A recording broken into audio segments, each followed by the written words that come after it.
Thanks, Sean. One following up on what Secretary Price said earlier. He was asked by John about whether the administration was willing to make for the American people right now who like their doctor or like their health insurance plan, is the White House willing to make a commitment to them today that when this replacement bill is passed, if it passes, that they will at the end of that be able to keep their doctor and keep their health care plan? And secondly, just changing gears radically onto China overnight issued some strong rhetoric and promising consequences for the deployment of the THAAD missile system to South Korea. If you could respond to that. So on the first piece, I think, look, one of the things that's important to understand about this process that's very different from when the Democrats did it.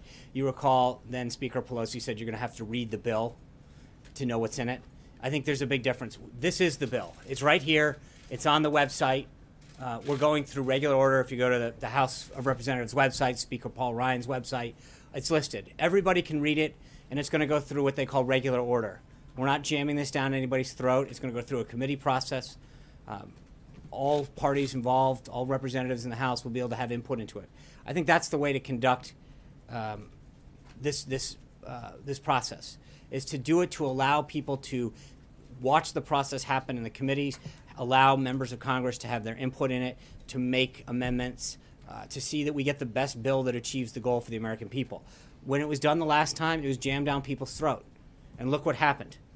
You had 974 pages that people struggled to read afterwards and figure out what had just gotten passed, and the consequences were frankly devastating. So to your point about keeping your doctor, in a lot of cases you've lost your doctor for a couple reasons. One, they may not participate in the plan. They may not take insurance at all anymore. Two, they may not take Medicaid. Or three, they may not take Medicaid.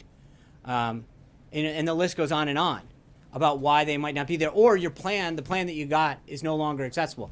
As the Secretary mentioned, 1/3 of all counties in the United States no longer take Medicaid, have only one plan that you can choose from.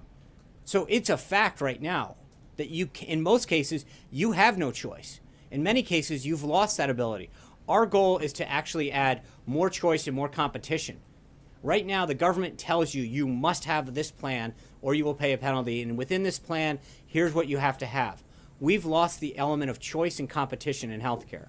And by bringing all of that back, I think there's a higher degree of likelihood that you're going to get the plan that you want and you're going to get the doctor you want, because it'll be your choice, not the government's choice. And that's a big, big difference.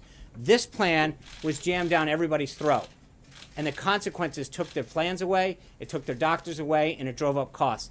This plan allows more competition, more people to enter it, and the American people and patients to make a decision on what plan they want. If they have a plan and a doctor they like, then they're going to choose a plan that allows them to continue with that doctor.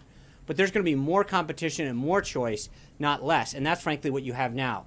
With respect to China, I think I addressed this yesterday. We stand shoulder to shoulder with Japan and South Korea in doing what we can to protect that region in particular from an attack from North Korea. We understand the situation. We continue to work with them. As I mentioned, the President spoke to both leaders yesterday. We provided a readout of those calls.